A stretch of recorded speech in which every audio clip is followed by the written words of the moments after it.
Bismillahirrahmanirrahim. Assalamualaikum warahmatullahi wabarakatuh. Alhamdulillahi hamdan katsiran tayyiban mubarakan fihi kama yuhibbu rabbuna wa yardah. Asyhadu an la ilaha illallah wahdahu la syarika lah. Wa asyhadu anna Muhammadan 'abduhu wa rasuluh. Sallallahu alaihi wa ala alihi wa sahbihi wa sallam. Qala Allah tabaraka wa ta'ala fi kitabihil karim. A'udzu billahi minasy syaithanir rajim. Ya ayyuhalladzina amanu taqullaha haqqa tuqatih wa la tamutunna illa wa antum muslimun. Wa qala jalla jalaluhu يا أيها الناس اتقوا ربكم الذي خلقكم من نفس واحدة وخلق منها زوجها وبث منهما رجالا كثيرا ونساء واتقوا الله الذي تساءلون به والأرحام إن الله كان عليكم رقيبا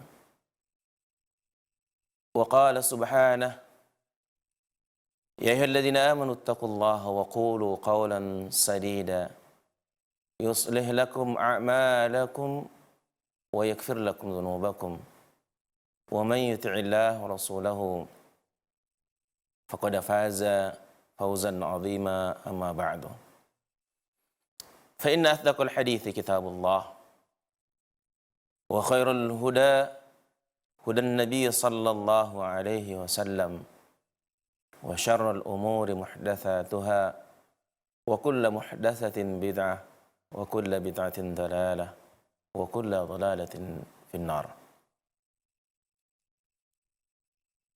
Kaum muslimin, ikhwani wa akhwati, a'azzani Allah wa iyyakum jami'an. Pertama dan yang paling utama, kita mengucapkan rasa syukur kita kehadirat Allah Subhanahu wa ta'ala.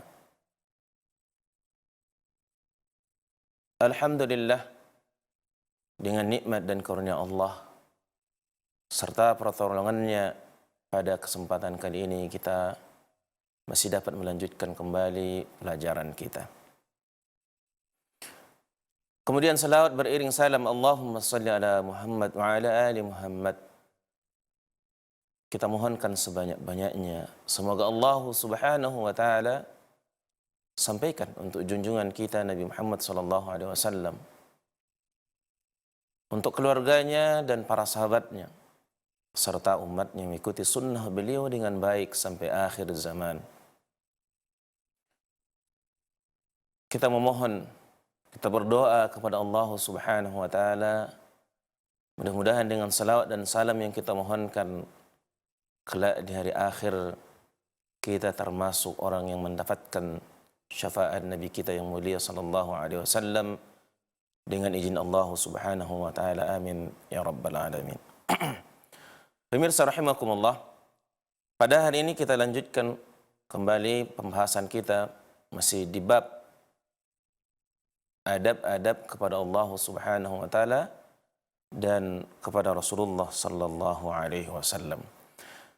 Siang hari ini kita lanjutkan adab yang ke-10. Syekh Abdul Aziz menyebutkan dalam kitab ini, beliau mengatakan al-ashirah, yang ke-10, yaitu mengamalkan konsekuensi makna asma dan sifat. Mengamalkan konsekuensi dari makna-makna sifat nama-nama Allah yang husna, asma'ul husna, dan sifat-sifat Allah yang maha tinggi, al-ulya. Mengamalkan konsekuensi makna asma nama-nama Allah yang indah, yang husna, dan sifat-sifat Allah yang ulia, yang maha tinggi, buah keimanan yang sangat agung.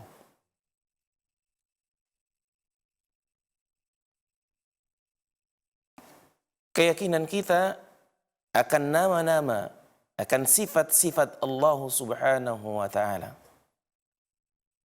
merupakan buah atau mengamalkan konsekuensi dari nama-nama dan sifat-sifat Allah ini sebagai bukti kalau kita beriman, yakin dengan nama-nama dan sifat-sifat Allah.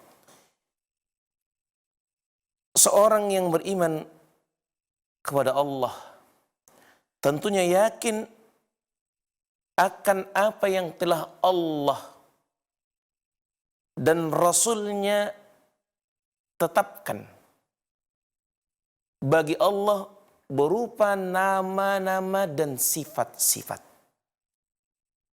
Kita ulang.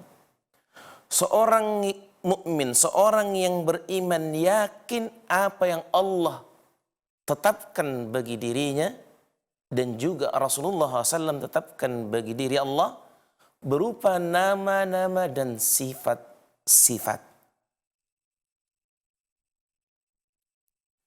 Dan nama-nama Allah itu husna, kata Allah. Walillahil asma'ul husna. Bahwa semua nama-nama Allah itu semuanya indah, semuanya baik. Maknanya bahwa antara makna dari nama itu sesuai dengan zatnya. Kalau Allah Subhanahu wa taala punya nama Ar-Rahman, kalau Allah punya nama Ar-Rahim, maka nama itu, kandungan makna nama itu menjadi sifat bagi pemiliknya, yaitu bagi Allah. Sehingga Allah Subhanahu wa taala namanya sesuai dengan kandungan maknanya, sesuai dengan namanya sesuai dengan apa yang terkandung dalam makna nama tersebut. Tentunya sangat berbeda dengan makhluk, dengan manusia. Sangat-sangat berbeda. Apabila manusia memiliki nama yang baik, yang bagus sekalipun, tapi belum tentu kandungan maknanya ada pada pemilik nama. Contoh, namanya Ahmad, yang paling terpuji atau terpuji. Tapi tidak jarang yang bernama Ahmad melakukan keburukan. Sehingga antara nama dan pemilik nama tidak sinkron, tidak sama. Adapun nama-nama Allah Subhanahu wa taala husna. Begitu juga sifat-sifat Allah itu maha tinggi. Dan orang yang beriman meyakini bahwa Allah telah menetapkan, Allah dan Rasulnya telah menetapkan bagi diri Allah nama-nama dan sifat-sifat. Nama-nama yang indah, nama-nama yang husna, dan sifat-sifat yang tinggi. Dan sifat-sifat yang sempurna.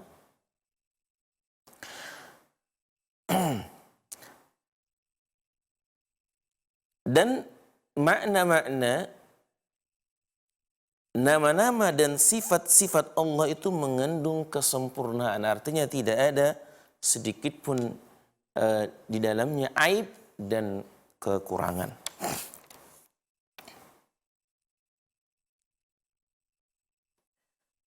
Kita jelaskan kembali pembahasan ini, mengamalkan konsekuensi dari nama-nama Allah yang husna dan sifat-sifat Allah yang maha tinggi, ini merupakan adab yang sangat agung yang harus ditanamkan, diyakini dalam keimanan seorang mukmin.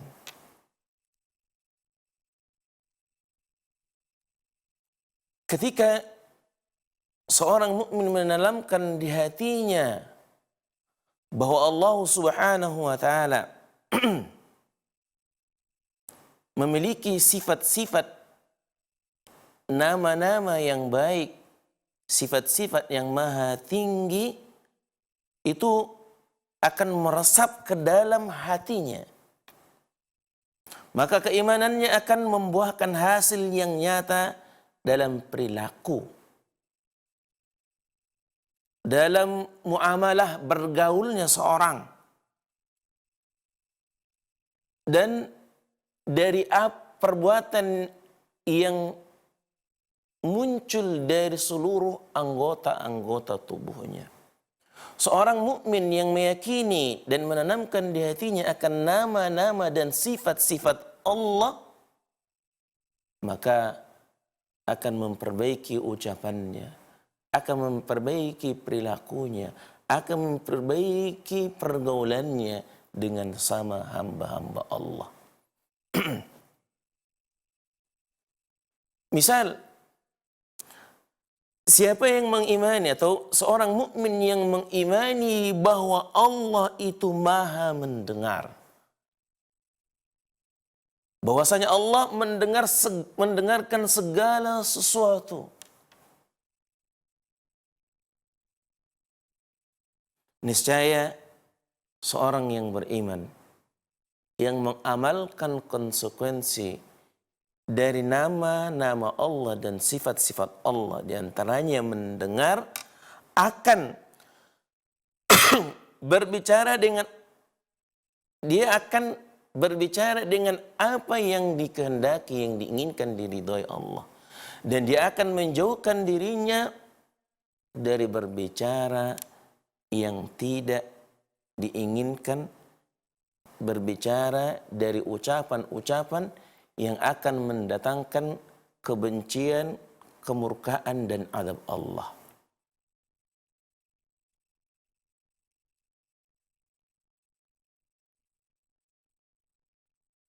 Kalau hanya mengucapkan, oh saya yakin kok, saya tahu bahwa Allah itu maha mendengar, tapi nyatanya tidak diamalkan dari apa yang ia ucapkan.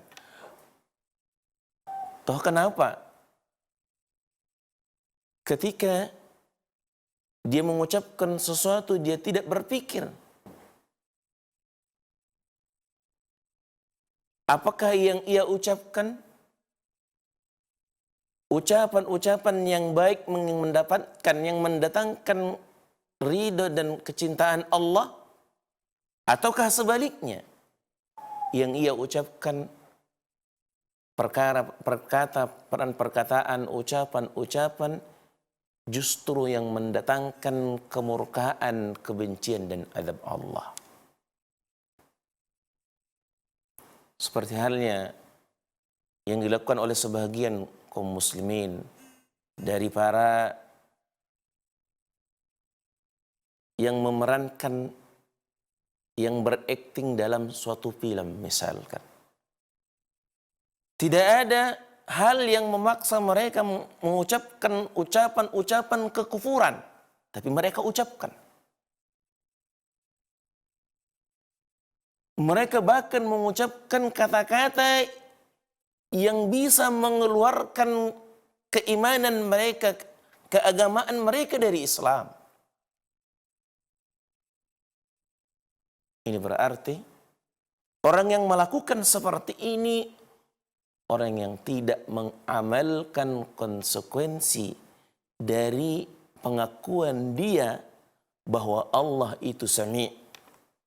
Nama Allah Sami', bahwa Allah memiliki sifat maha mendengar. Kalau dia meyakini, mengimani, dan mengamalkan konsekuensi dari sifat ini, bahwa Allah maha mendengar, maka dia tidak akan mengucapkan hal-hal yang bisa mengeluarkan ucapan-ucapan yang bisa mengeluarkan, membatalkan keislamannya. Mungkin hanya karena alasan duniawiyah, untuk mencari peran, untuk mendapatkan peran. Tapi ini sangat bertentangan dengan adab ini. Dan boleh kita katakan orang yang melakukan seperti ini, orang yang tidak beradab kepada Allah Subhanahu wa Ta'ala. Dan tidak mengamalkan konsekuensi bahwa dia meyakini bahwa Allah itu Maha mendengar. Lihatlah sebagian kaum muslimin pada hari ini dalam melaksanakan ibadah. Mereka mengeraskan, mengencangkan, meninggikan suara mereka di hadapan Allah Subhanahu wa Ta'ala. Bahkan ketika mereka berdoa, ketika mereka memohon kepada Rabb-Nya, mereka menggunakan pengeras suara. Bukankah Allah itu Maha mendengar, mendengarkan segala sesuatu? Hatta itu dia ungkapkan di dalam hatinya kepada Rabb-Nya. Dia mohonkan doanya kepada Rabb-Nya, dia panjatkan doanya kepada Rabb-Nya di dalam hatinya sekalipun Allah sudah mendengar.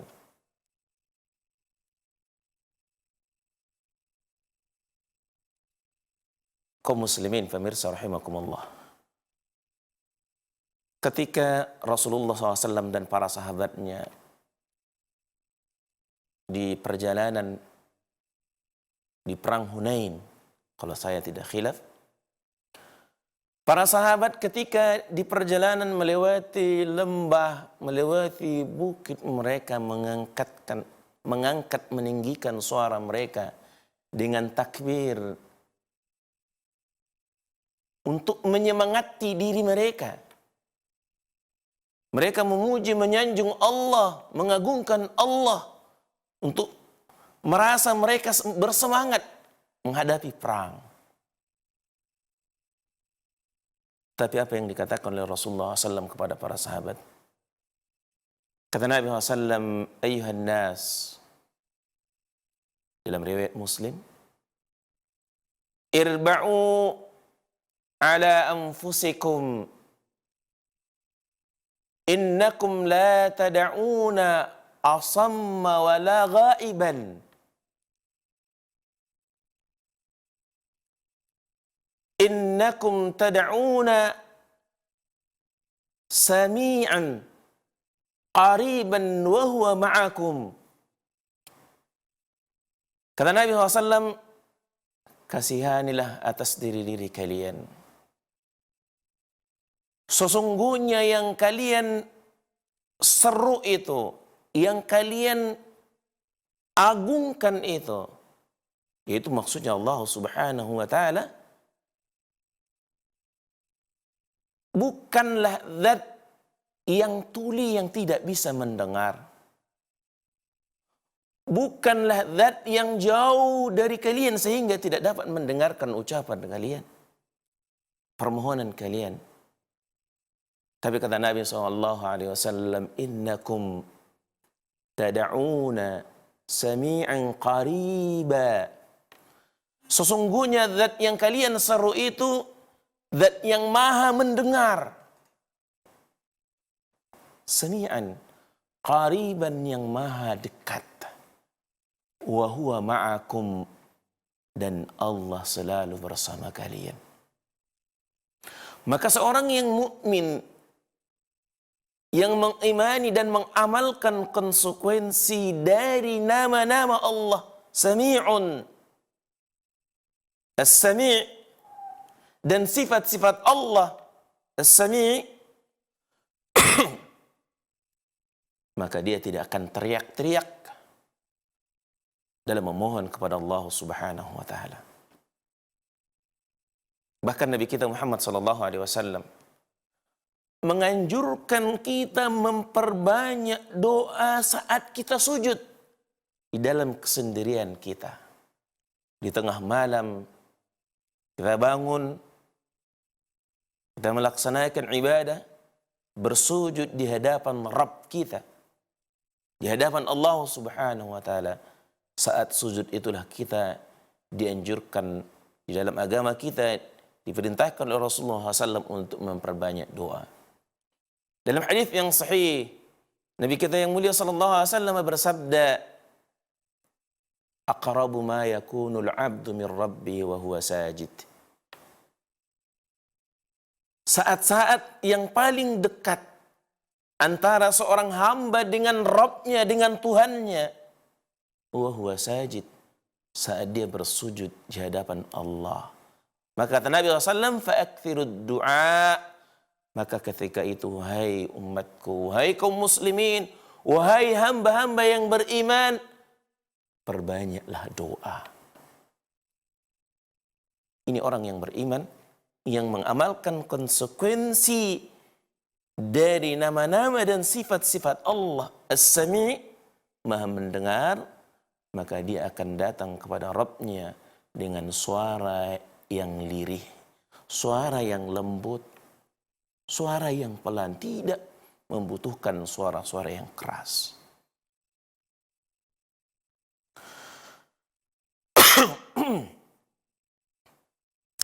Begitu juga barang siapa yang mengimani, meyakini bahwasanya Allah Maha melihat, menyaksikan dan mengawasi segala gerak-gerik, segala perbuatannya, segala aktivitasnya, niscaya dia akan takut Allah. Dia akan takut kepada Allah bahwa semua apa yang dia lakukan pasti Allah melihatnya. Pasti Allah mengawasinya. Pasti Allah melihat secara detail apa yang pernah ia lakukan. Maka seorang yang beriman, yang mengamalkan konsekuensi dari nama-nama dan sifat-sifat Allah, Basir, Maha melihat, maka dia akan takut kalau apa yang ia lakukan pastilah dilihat oleh Allah Subhanahu wa taala, pastilah diawasi dan dipantau oleh Allah Subhanahu wa taala. Sehingga niscaya dia akan berpikir, akan berhati-hati sebelum melaksanakan, sebelum melakukan segala sesuatu aktivitasnya.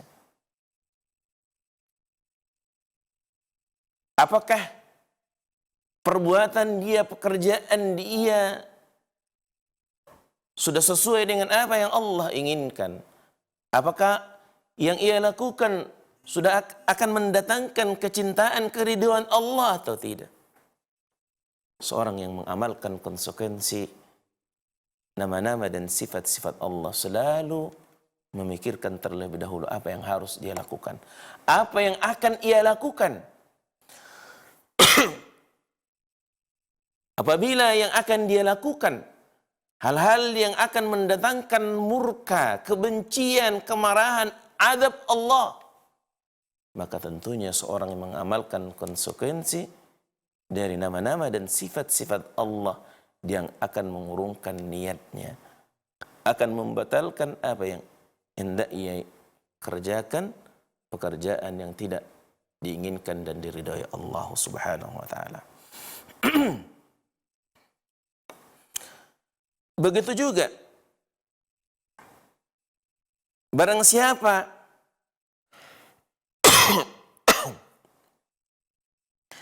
yang meyakini bahwasanya Allah itu maha perkasa, maha berkuasa, maha mampu, niscaya dia tidak akan tunduk, dia tidak akan patuh kecuali kepada Allah Subhanahu wa taala dan kecuali sesuai dengan apa yang diinginkan oleh Allah.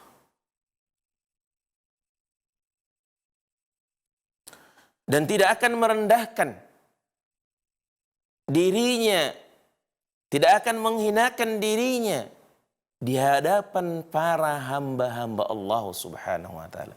Dia akan hanya tunduk kepada Allah, dia akan hanya datang merendahkan dirinya, menghinakan dirinya di hadapan Zat yang maha perkasa, yang maha berkuasa.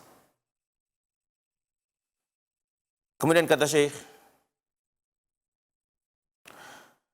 barang siapa yang mengimani bahwasanya Allah Subhanahu wa taala yang menentukan, yang berkuasa mendatangkan rezeki dan menahan rezeki dari seorang hamba, maka seorang yang beriman yang mengamalkan konsekuensi dari nama-nama dan sifat Allah Ar-Razzaq, maka dia tidak akan mencari rezeki, dia tidak akan meminta rezeki kecuali kepada Rabbnya, kepada Allah. Dan dia tidak akan mencari rezeki dengan cara-cara yang tidak diinginkan, yang tidak diridhai Allah Subhanahu wa taala. Allah sudah tegaskan dalam Al-Quran bahwa Allah, innallaha huwar razzaqu dzul quwwatil matin. Sesungguhnya Allah lah, sesungguhnya hanya di tangan Allah lah Ar-Razzaq, yang mendatangkan rezeki, yang menentukan rezeki bagi seluruh makhluk, bagi seluruh hamba. Dzul quwwatil matin. Dan Allah maha mampu, maha kuat, memiliki kemampuan, kekuatan untuk memberikan rezeki dan menahan rezeki dari seorang hamba.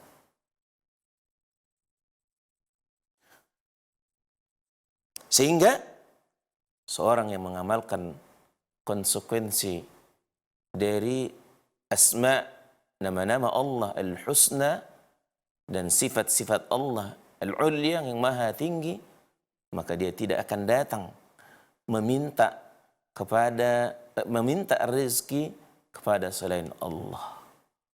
Namun kita lihat yang sangat-sangat kita sayangkan pada hari ini, bahwa sebagian dari saudara-saudara kita kaum muslimin datang ke tempat-tempat keramat, ke kuburan-kuburan orang-orang saleh, para wali-wali Allah.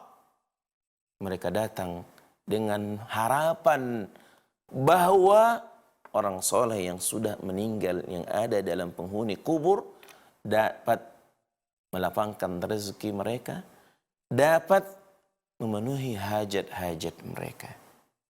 Ini tentunya bertentangan dari apa yang kita pelajari hari ini, dari mengamalkan nama-nama dan sifat-sifat Allah. Karena Allah Subhanahu wa taala yang telah menentukan, dan Allah mampu untuk memberikan rezeki kepada hambanya sesuai dengan apa yang telah Allah takdirkan untuk hamba itu. Dan Allah mampu untuk menahan rezeki dari seorang hamba apabila rezeki itu tidak sesuai dengan ketentuan atau takdir Allah. Kaum muslimin, pemirsa rahimakumullah, kalau kita mau perhatikan perkara yang sangat sederhana sekalipun, makanan yang ada di hadapan kita belum tentu seluruhnya menjadi milik kita. Tidak jarang ketika kita mau makan, sudah ada nasi di piring kita, sudah di dalam piring kita, sudah kita letakkan nasinya, lauk pauknya, sayurnya, tapi belum tentu satu piring itu menjadi rezeki bagi kita.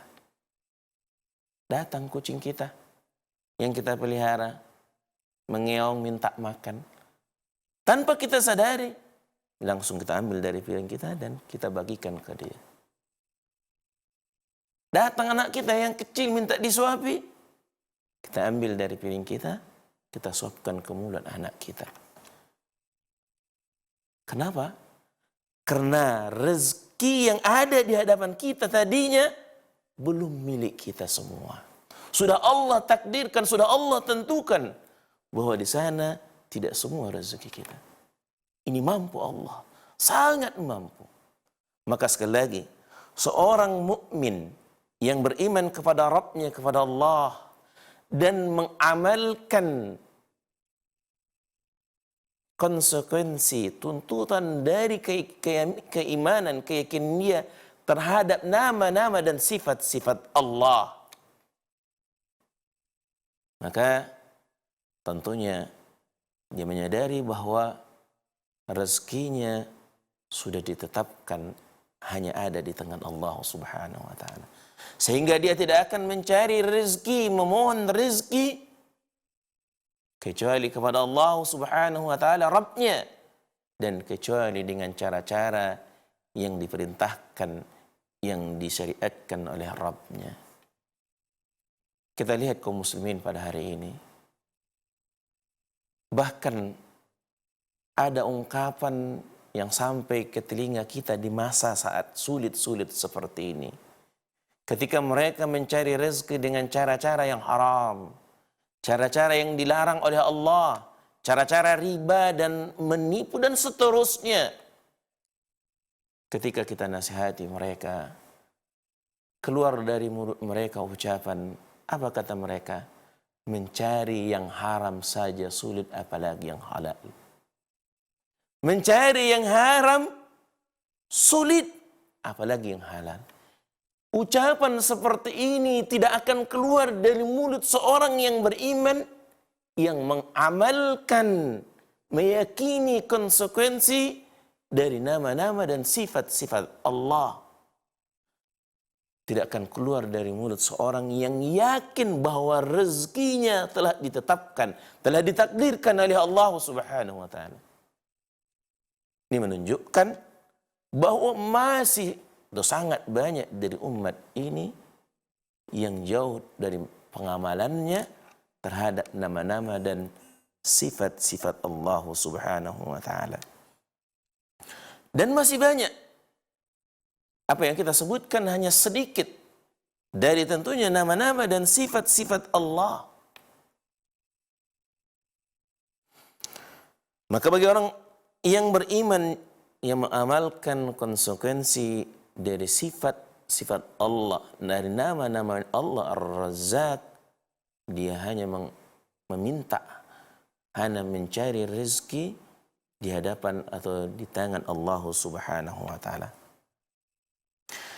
Demikian halnya dengan semua nama-nama dan sifat-sifat Allah yang lain.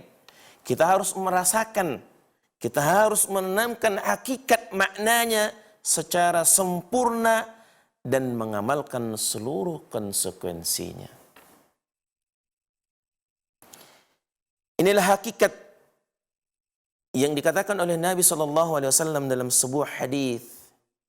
Kata Nabi SAW, Inna lillahi tis'an wa tis'ina isman mi'atan illa wahidan man ahsaha dakhalal jannah.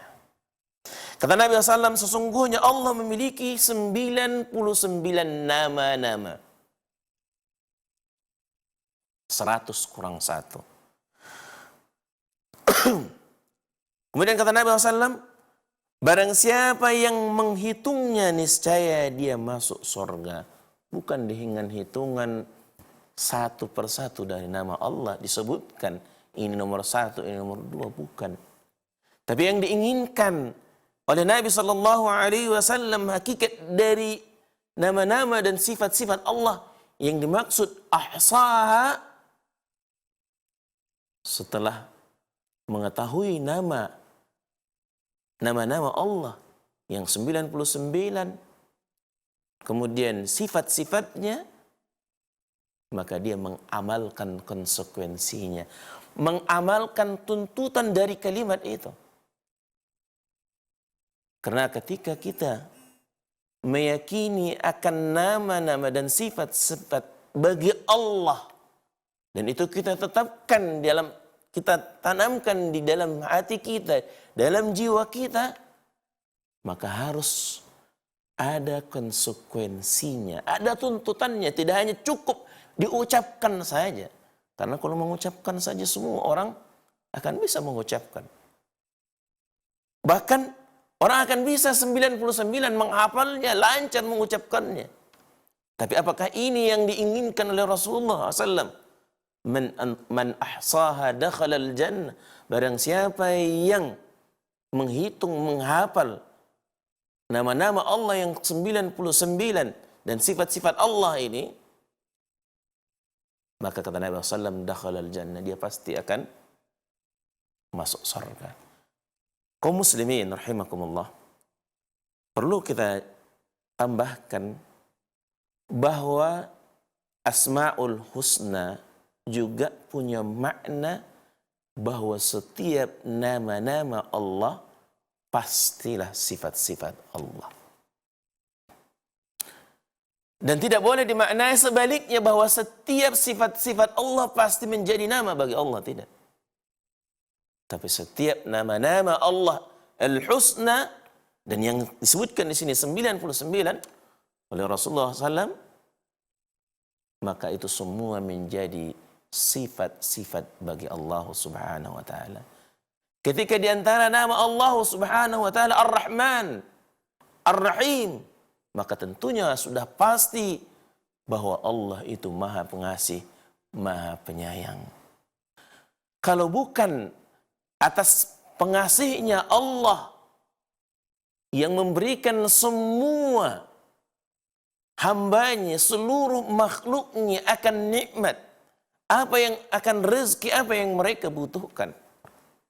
Kalau bukan atas kasih, atas sifat Allah yang Maha Pengasih tadi, tentunya sudah, atau orang-orang yang kufur kepada Rabbnya, orang-orang yang ingkar kepada Rabbnya, orang-orang yang bermaksiat kepada Allah Subhanahu wa taala, sudah pasti cabut dari mereka nikmat dan rezeki. Tapi karena Allah itu Maha Pengasih, semuanya dikasih. Tapi Allah Subhanahu wa taala menyayangi hamba-hambanya yang beriman dan bertakwa kepada Allah Subhanahu wa taala. Kemudian kata Syekh, menghadirkan makna nama-nama Allah yang husna, nama-nama Allah yang indah, serta sifat-sifat Allah yang ulia, yang maha tinggi, akan sangat bermanfaat bagi seorang mukmin, bagi seorang muslim. Akan sangat memberikan dampak yang positif, dampak yang baik bagi kejiwaan, perilaku seorang mukmin, seorang muslim. Dan merupakan sebab terbesar yang meluruskan perilaku, perbuatan, ucapan dari anggota tubuh setiap hamba. Kalaulah para pelaku maksiat, orang-orang yang durhaka kepada Allah Subhanahu wa taala, orang-orang yang banyak lalai dari mengerjakan, dari melaksanakan kewajiban-kewajiban mereka, mereka terapkan, mereka laksanakan konsekuensi dari nama-nama dan sifat-sifat Allah, sudah pasti semuanya akan memperbaiki perilaku mereka, akhlak mereka, amal mereka, kehidupan mereka.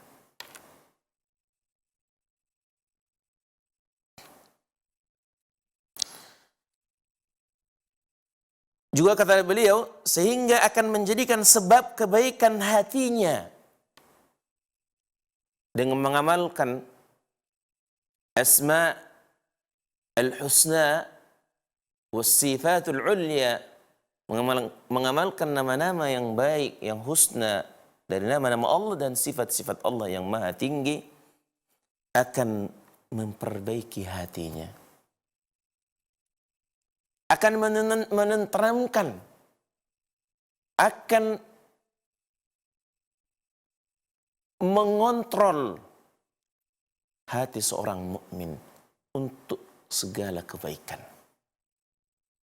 Dan kalau hati seorang mukmin sudah baik, sudah lurus, tentunya ini sangat besar pengaruhnya kepada perilaku seorang hamba.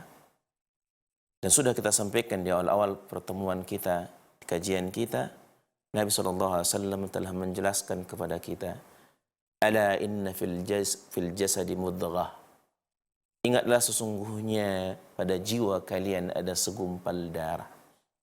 Idza salahat salahal jasadu kulluh. Apabila segumpal darah itu baik, maka akan baiklah seluruh anggota tubuh. Wa idza fasadat fasadal jasadu kulluh.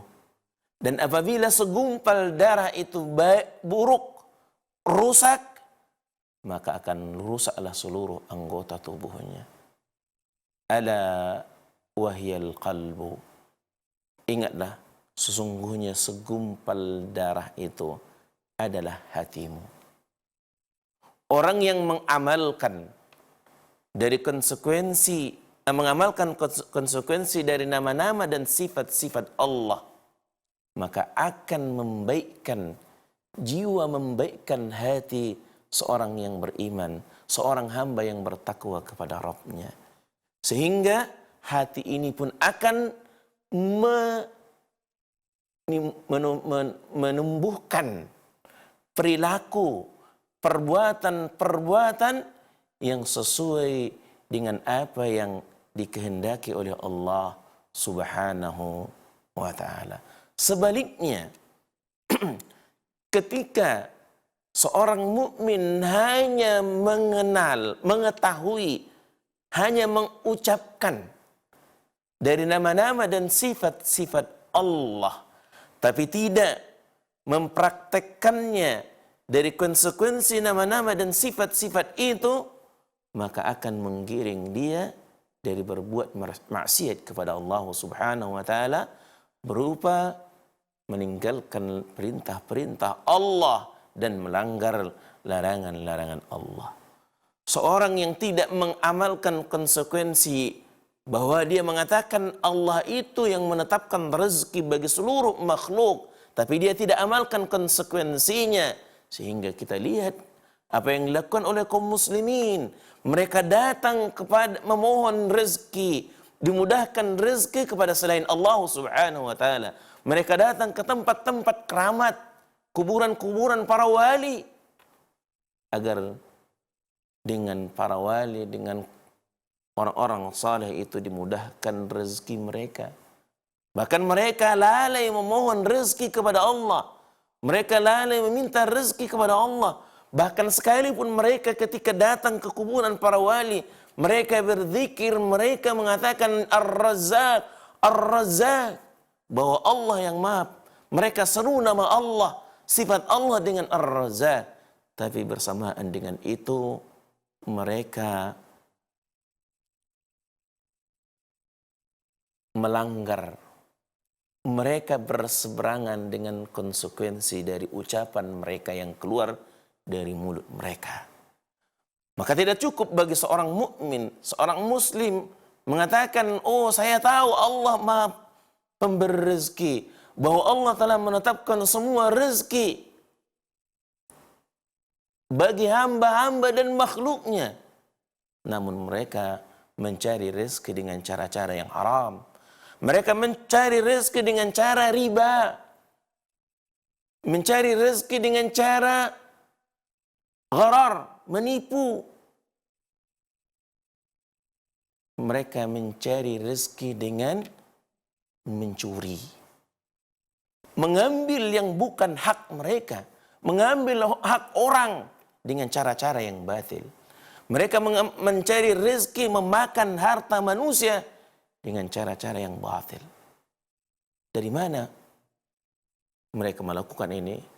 Karena mereka tidak sampai dari ucapan mereka mengatakan Allah maha pemberi rezeki, tapi tidak sampai mengamalkan dari konsekuensi nama-nama dan sifat-sifat Allah ini. Begitu juga ketika seorang mukmin, seorang muslim mengimani bahwa Allah maha mengetahui, maha mendengar, mestinya perilaku, ibadahnya, amalnya yang menentukan bukan orang banyak, tapi yang menentukan apakah sudah sesuai dengan ketentuan, ketetapan Allah Subhanahu wa taala. Ini kalau kita sampaikan cara-cara ibadah-ibadah yang diajarkan dalam Islam, mereka mengatakan, oh Syekh Fulan melakukan begini, orang banyak saja begini. Masa kalian datang sedikit mengatakan begini? Artinya apa? Bahwa kita lihat kaum muslimin pada hari ini, ketika mereka beribadah, sangat dipengaruhi perbuatan mereka oleh orang banyak. Tapi bukan dalil, bukan ketentuan, bukan contoh yang datang dari agama kita. Kalaulah mereka meyakini bahwa Allah Maha melihat, bahwa Allah Maha mengetahui, bahwa Allah Maha mendengar, maka tidak sedikit pun seorang hamba terpengaruh perilakunya, amal ibadahnya, amal solehnya dari orang banyak. Selama apa yang ia lakukan sesuai dengan Allah dan Rasulnya, sesuai dengan ketetapan syariat Allah, syariat Islam, maka itulah yang akan dia amalkan dan itulah yang akan ia perjuangkan sampai semampunya. Tapi dia tidak akan terpengaruh. Dia tidak akan berimbas oleh banyak atau tidaknya orang yang melakukan. Ini sekali lagi, kesimpulannya pada pertemuan kali ini, mengamalkan konsekuensi dari nama-nama dan sifat-sifat Allah sangat-sangat besar, sangat agung pengaruhnya terhadap perilaku hamba-hambanya yang beriman kepada Allah dan Rasulnya. Sebaliknya, kurangnya mengamalkan, kurangnya menerapkan konsekuensi dari asma, nama-nama dan sifat-sifat Allah. Dan masih banyak tentunya, karena kita hanya menyebutkan sebagian contoh saja. Bagi mereka yang tidak mengamalkan, mempraktikkan konsekuensi dari nama-nama dan sifat-sifat Allah, bagi mereka akan mudah, bagi mereka akan ringan untuk meninggalkan perintah Allah, dan sebaliknya juga akan mudah bagi mereka untuk melanggar larangan-larangan yang diharamkan oleh Allah Subhanahu wa taala. Perilaku mereka akan dipengaruhi oleh orang banyak. Amal ibadah mereka, aktivitas kehidupan keagamaan mereka akan sangat dipengaruhi oleh orang banyak ketika mereka tidak mengamalkan konsekuensi, tidak menerapkan konsekuensi dari nama-nama dan sifat-sifat Allah Subhanahu wa taala. Kaum muslimin, a'azzani Allah wa iyyakum jami'an. Terakhir,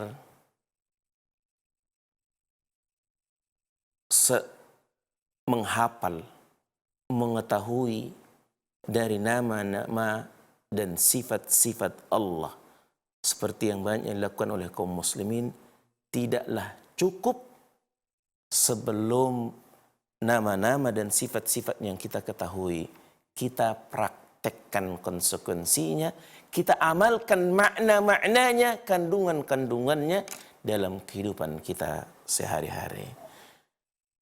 Sampai di sini yang bisa kita sampaikan karena waktu yang memisahkan kita.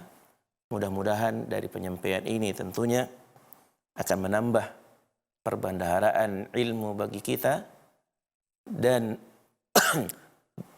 mudah-mudahan kita bisa mengamalkannya dalam kehidupan kita sehari-hari sehingga inilah yang akan memberikan manfaat dan faedah bagi kita dalam kehidupan kita di dunia dan di akhirat.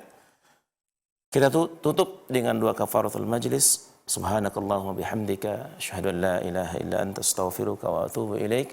Wassalamu alaikum warahmatullahi wabarakatuh.